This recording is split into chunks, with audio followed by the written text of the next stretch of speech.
I'm talking to Amy Jones and Penelope Spheeris on the occasion of the release theatrically of your second features. Amy, you've directed Slumber Party Massacre and Love Letters, which is about to be released. Penelope, you've directed Suburbia and The Boys Next Door, which has also just been released. I wondered if maybe we could start by you both telling me a little about how you came to direct these features. Amy.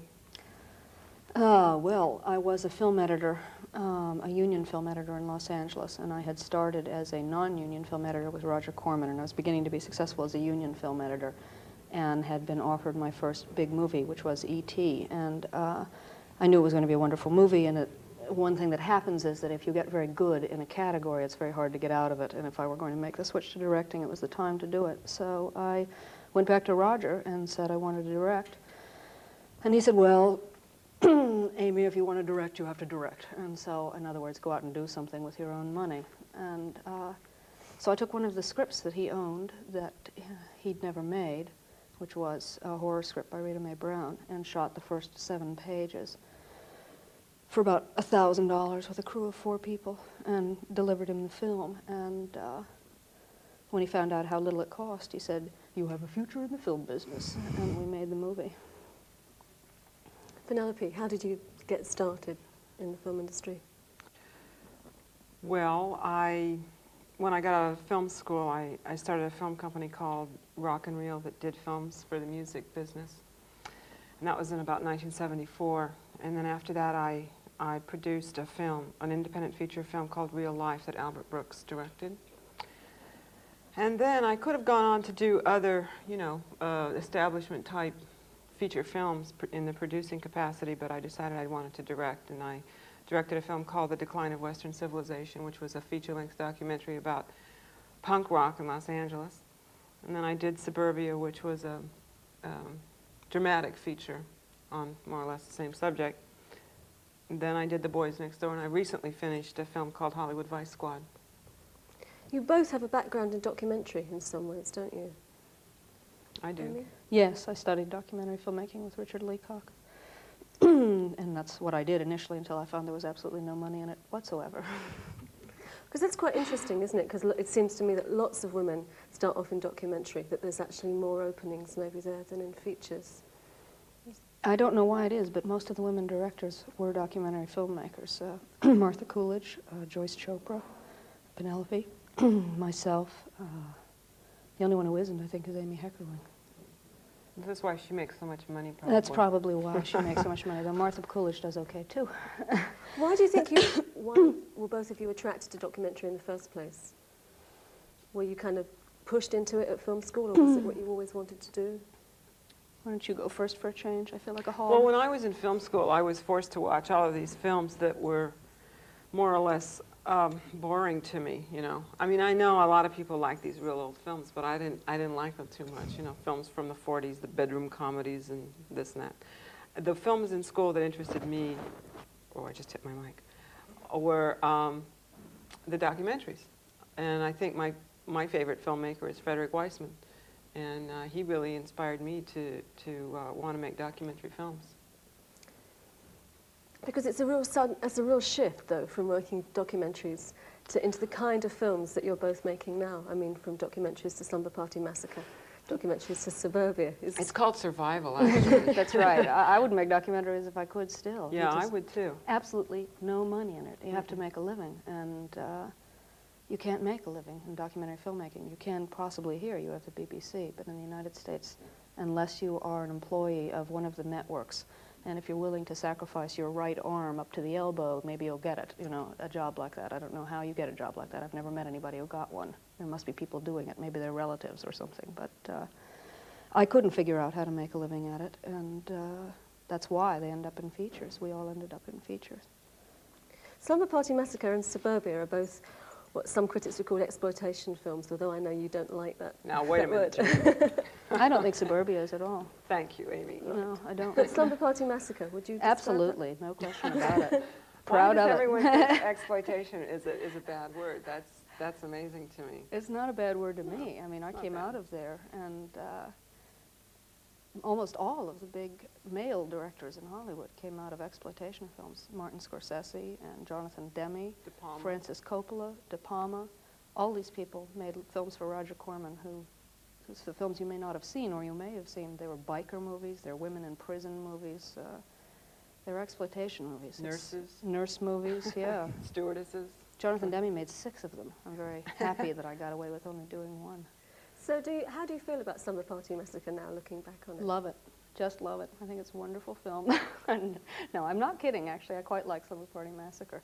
It's, if you hate slasher movies, I wouldn't go to it. But, and I'm not a big fan of them myself. I never would have chosen to make Slumber Party Massacre. But I find it a very amusing film. I think it's worth looking at. Why wouldn't you have chosen to make it? You seem to be a bit ambivalent about I didn't go to see those movies. In fact, one of the ways I ended up doing it was when I read the script on Roger's shelf. I had stupidly never seen Halloween or Friday the 13th, so I thought it was so original. In fact, it was just a rip-off of Halloween and Friday the 13th. And as soon as he said directed, of course, I went and looked at them and discovered the problem. But I think Slumber Party Massacre has a uniquely feminine point of view, and it has, oddly enough, its following. What's its feminine point of view for people who hadn't seen it? Well, it's comic mostly.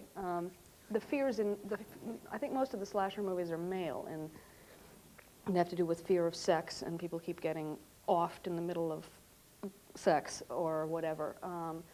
The female characters are very uninteresting, and most of the characters in Slumber Party Massacre, the lead characters are all the girls. The boys are very minor, and I think the fears are basically female fears of a man outside in the night. And actually the primal fear involved, I think, is a fear of losing your virginity. I hate to put it this way, but it's about a man with a drill who comes and gets these girls.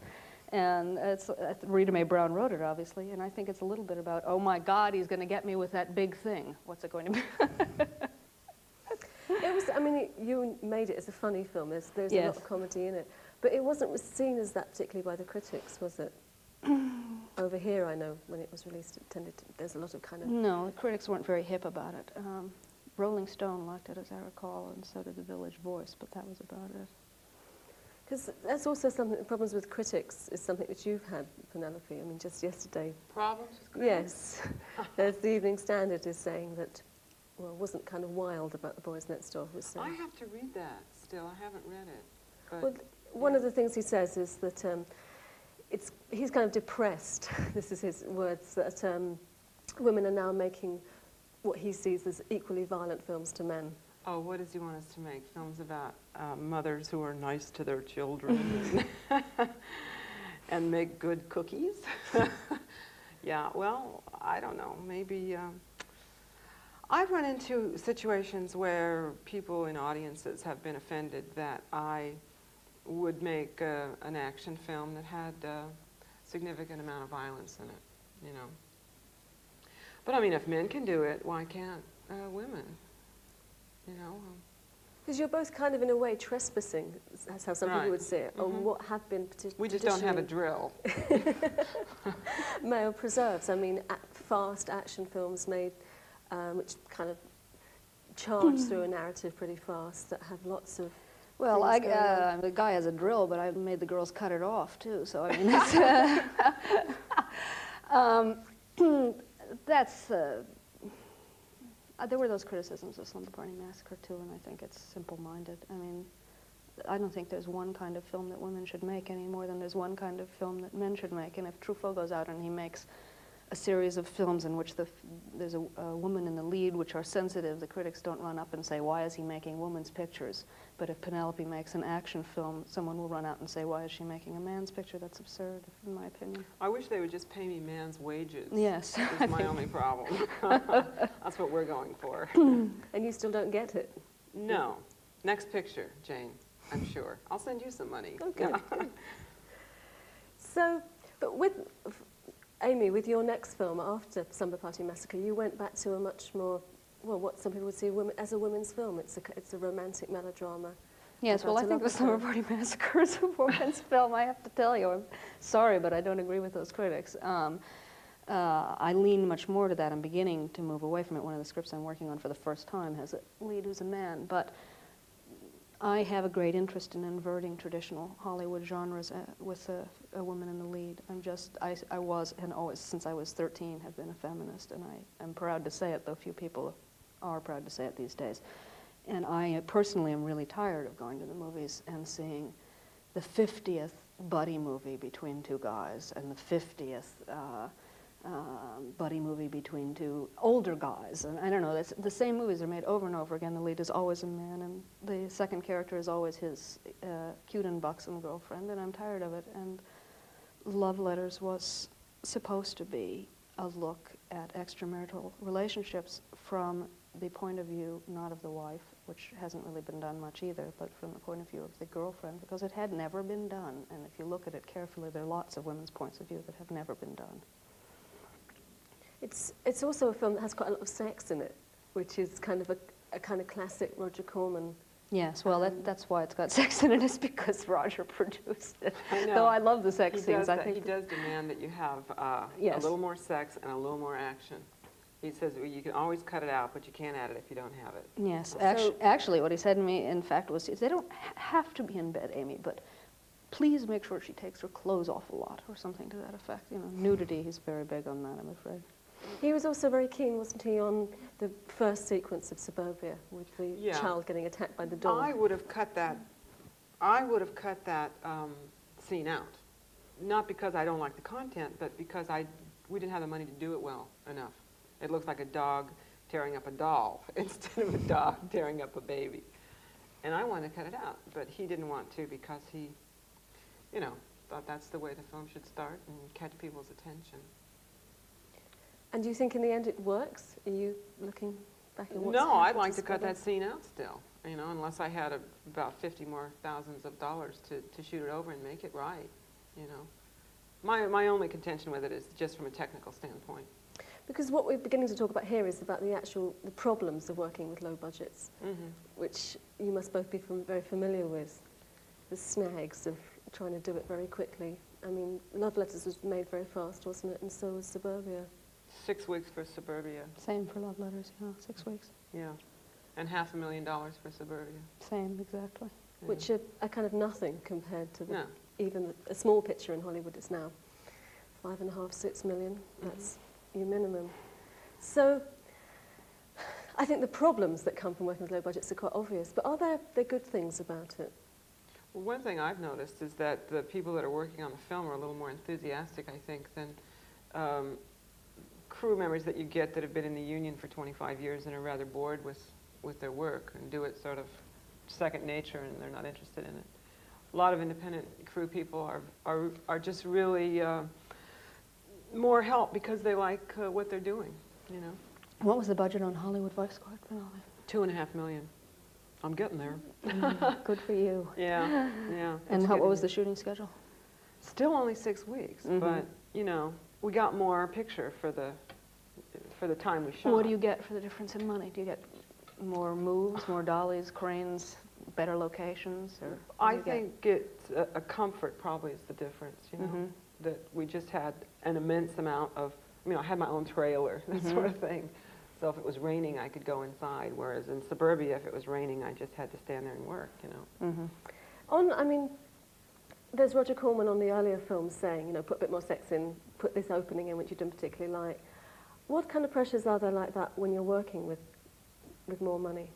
Do you have more freedom or less freedom? Well, I've found when you're working with more money, you have to please more people, I would agree with that, that's for sure. Yeah, because the good thing about working with Roger is he pretty much leaves you alone, don't you think? Completely alone, yeah. Yeah, he's you know what you're doing now. he's the best producer in the world for that reason. If you want to, have your work in a pure state, presented in a pure state, then Roger will allow that to happen. But now, I have to please, with Hollywood Vice Squad, I have to please 6 people, It's hard. I completely agree with that. And what's more, Roger has a point of view and a kind of taste, really. He also hires women directors who haven't directed features before. Yes, he has hired women directors for years and years. When I first came to Los Angeles, I had worked for Scorsese on the crew of Taxi Driver in New York, just as his assistant, a gopher. It was my first job.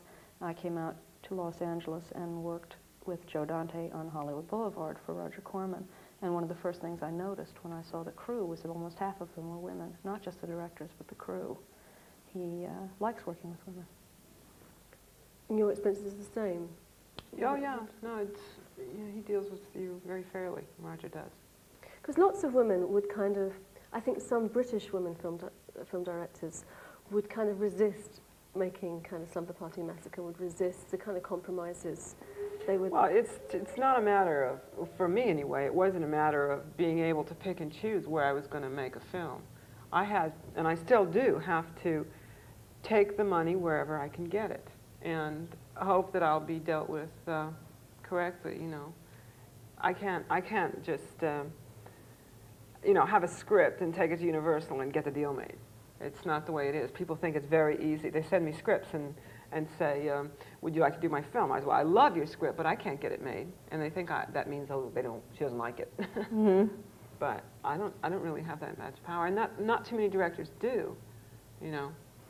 Maybe 4 or 5 directors in Hollywood can take a project and walk into a studio and just get it made.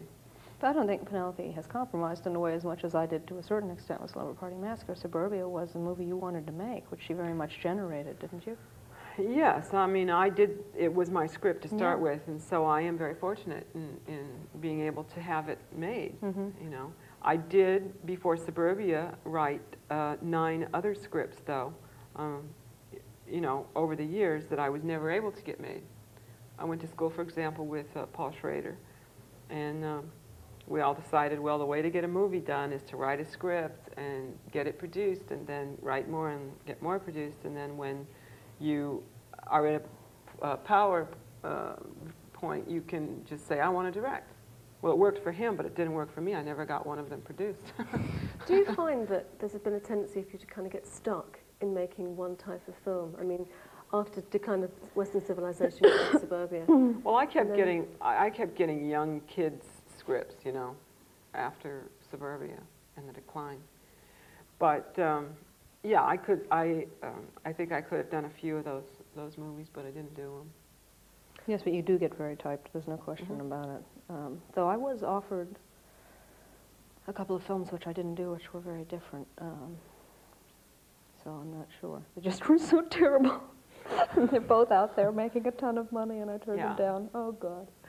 I could have done Club Sandwich with Julie Corman. So could I. I could have done Teen Yeah. Wolf. Ha ha. Teen Wolf. Turned down Teen Wolf. This is the biggest independent grosser of all time currently in the United States. But see, that's what'll give you power, is if you do a film, even if it's really bad, that makes a lot of money. Yeah, well, I read it, and the script was absolutely terrible, and they weren't going to let me rewrite it. And it had a scene in it that I liked very much, and I understand that's the way the movie is. It has one scene in it that people like very much. But it also has Michael J. Fox, and it turned out to be one of the stupidest career moves I've ever made. But I also turned down a picture that's playing now called That Was Then, This Is Now with Emilio Estevez. And once again, I'm afraid, I'm sorry, but I couldn't reread the script. It was so boring. And I thought, if I can't reread the goddamn script, how am I going to direct it? And didn't do it. How did you convince Roger to let you make Love Letters, which wasn't at all a classic Corman project?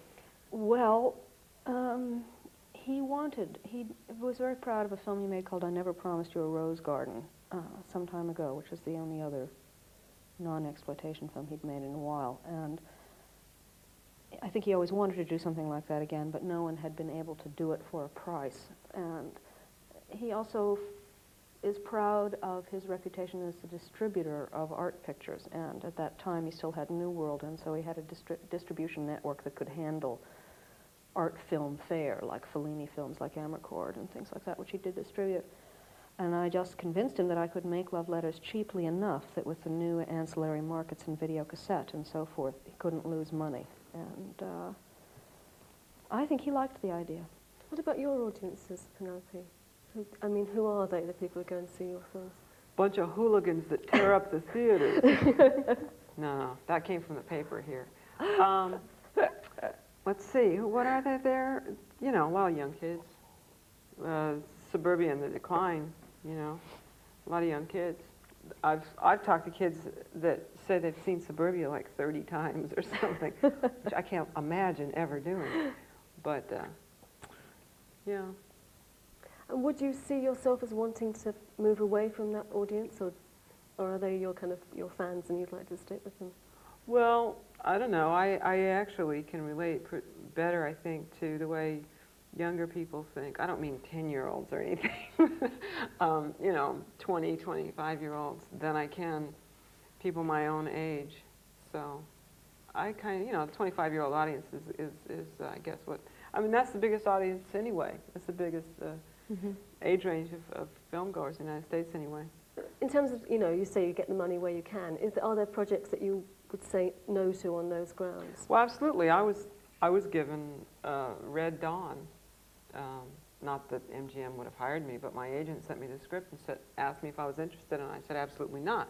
I'm not interested in teaching school kids that, you know, how to fight a war with the Russians. He thought I was out of my mind because it's a huge budget picture. But on those kinds of grounds, yes, I would refuse to do film, no matter how much money it took. What about you, Amy?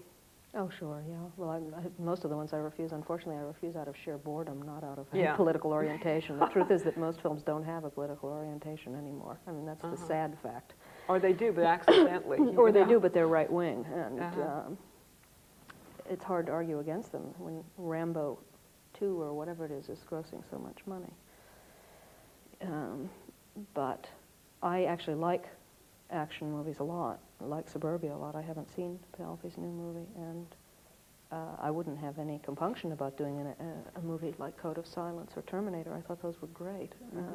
There are also movies, I mean, that here a lot of feminists get very upset about films which show explicit violence towards women. They just would prefer that those films weren't shown. A lot of feminists got quite upset about Slumber Party Massacre. How do you feel about those kind of arguments? Well, I think they're very naive about Slumber Party Massacre. If you look at it carefully, in fact, the people who die the gory deaths on screen, the ratio is much higher of men. There's something like 9 bodies, I think, in Slumber Party Massacre, and I think 6 of the on-screen deaths are the men, and nobody gets too hot about that. So it doesn't matter how they died. Their deaths happen to be more violent, as it turns out. Probably I was getting back at obnoxious teenage boys I knew. But as I say, Rita Mae Brown's a feminist, and she wrote it, and I happen to believe it's a feminist slasher movie. And if you look at it carefully, I think you'll find it is. But some women would actually find that's a contradiction in terms. They'd say that, like, lots of on-screen violence, lots of blood, lots of very nasty things happening. But what really gripes me is that when people look at these movies and insert their own cause into it, you know. I mean, the very first question the other night at the London Film Festival was, why do I treat gays as victims after the screening of The Boys Next Door? Well, obviously, it was a gay guy with some cause about being victimized, you know. And those people speak very loudly, and I think they should think through their problems and attach them to the realities of the world rather than trying to blame it on us. You know, it's really hard to make a film that deals with the way life really is in America without including, you know, some racism, some fascism, some homophobia, all of the, you know, all of those problems. Actually, there is one section of Slumber Party Massacre which I do think is exploitive and that I'm ashamed of, but Roger made me shoot it, and it has nothing to do with violence. It's a nude scene, and it's very exploitive, and I'm sorry I shot it. But I find it much more exploitive than the violence. Why do you find nudity more exploitative than violence? That particular scene is shot from a very male point of view. There's no reason for it except staring at those girls' bodies in the shower, and I find it offensive. It's prying and bizarre. Usually I do find nudity more offensive. See, we're in a position where, I'm not saying this is what Roger would do, I don't know, I don't think he would, but there are producers where if you would refuse to shoot a scene like that, they would go out and do it themselves and cut it into the movie, you see. All this stuff about a director's rights, you know, it only goes so far. I've been in a position where if I didn't shoot something, that's fine. Then we'll just shoot at second unit. So I'd much rather do it myself, you know. Well, the Slumber Party Massacre, in my opinion, is very funny, and if those people don't see it, they've got to learn to laugh at themselves a little bit. I really don't, except for that nude scene, I don't apologize for it. I don't think that the violence, by far the bloodiest deaths are the men on screen, the two best killings. There's one where a boy is stabbed while a girl watches television. That's actually a sequence I'm extremely proud of. Does she know about this? I haven't No, seen she's the film. watching. We're going to rent it, though. She's watching a horror movie inside. She's watching a movie of someone being killed while he is being killed outside, and it's intercut, and it's a very nice sequence. I'm quite proud of it. And in fact, what she's watching is the film, a horror sequence in a film I cut for Joe, Hollywood Boulevard, which I put on television. And the other bloodiest death is of a boy in a garage. And once again, it's a boy. Most of the girls die off screen. But some people would actually say And the that killer bloody himself deaths, is you know, the real bloody sequence of the picture. Roger had me shoot bloodier than it was, and it's the revenge sequence when they kill the killer. And it's pretty funny, actually, where they cut off his hand and then the bit of his drill. I wish these complainers would think of the fact that at least a woman is directing the film. Yes, I mean, You know? it's so hard to get a movie. If you stood there on political grounds on everything for your first picture, you'd be standing there a long time. Yeah, a sane person would give up. You know, I mean, I tried for 12 years to direct a film. That's a really long time. And so once you finally do it, and then you get criticism because someone has got a touchy subject going, it's difficult. Yeah. Do you like your films being seen as films directed by women? Do you like them being written about like that? I mean, lots of kind of classic Hollywood, you know, Dorothy Arzner, people like that in Hollywood of the 40s would prefer. Well, I'd feel better if they also would write about films directed by men. This film was directed by a man. Yeah. You know? Martin Scorsese, there's an interesting male director for you. Yes, that would be great. But I'm happy if they write about him at all. Yeah, really. Can I just go back for a minute to the thing about nudity that you were saying? Because there's a lot of nudity in love letters as well. Yes, indeed there is. Which, how is that different from the nudity in the sequence you object to in It's not, Slumber Party? except it's not different, except the sex scenes actually I'm quite proud of in love letters because they're very unusual. It's an interesting problem. How are you going to film two people making love and make it different? And it's quite different in love letters. Well, the scenes in love letters are very simple, very quick, and I have to say they're a little violent. Which is what they were intended to be. It's supposed to be a rather part of why the relationship doesn't work, I think, is that the sexual relationship is extremely intense, where in fact the two people don't talk to each other much. It's really a bedroom relationship more than the girl is willing to admit, the young woman. They're very short. I'm really quite proud of them. Because one thing that I noticed is you actually see more of him naked than you see a lot of her naked too, but showing him naked is something They have a different. function, and those two scenes tell you something about their characters to me and tell you something about the story. I'm less thrilled with the scenes that Roger had me put in where they're standing around for no reason nude, and I think there's only 2 of those, but I would never have done it myself, but Roger insisted on it, and there's nothing you can do. He's paying for the movie. What about the sex scenes in Boys Next Door? What kind of thoughts did you have about shooting them? Well, if I recall, there's only one, isn't there? Have you seen Yes, Boys Next yes, Door? there's the one on the... Patty Darvinville, I thought I was Yeah. forgetting. Okay, Patty Darvinville and Charlie do a little kissing and hugging before Max kills her. Yeah. Well, she was real nervous about showing any skin, you know. So, and I had the same problem in Hollywood Vice Squad, which is fine, it's their right, you know. But what happens a lot of times is actresses will tell you, when you're casting, no problem. And then you get the contract signed, you know, and you pay them the money and you're shooting and they go, oh, no, I won't do that. So you're stuck. But, you know, it's very, it's just inferred, if you ask me, that the 2 of them are making love in the Boys Next Door, you know. And they were both actors were very embarrassed about it. Yes, it's hideously Had to embarrassing. clear the room, no one could be there. I'd rather cut off somebody's head in a minute than shoot them making love. It's very embarrassing. Yeah. One sequence which I particularly want to go back to in about the one where the girls kind of attack the car. Yeah. I mean, That's an exploitation scene. but it's also, well, what do you mean by that? Well, I mean, you got a girl on the hood of a car in a bikini bathing suit, you know, and the car's going around the parking lot, and she's screaming and music is playing. I think that's kind of exploitive.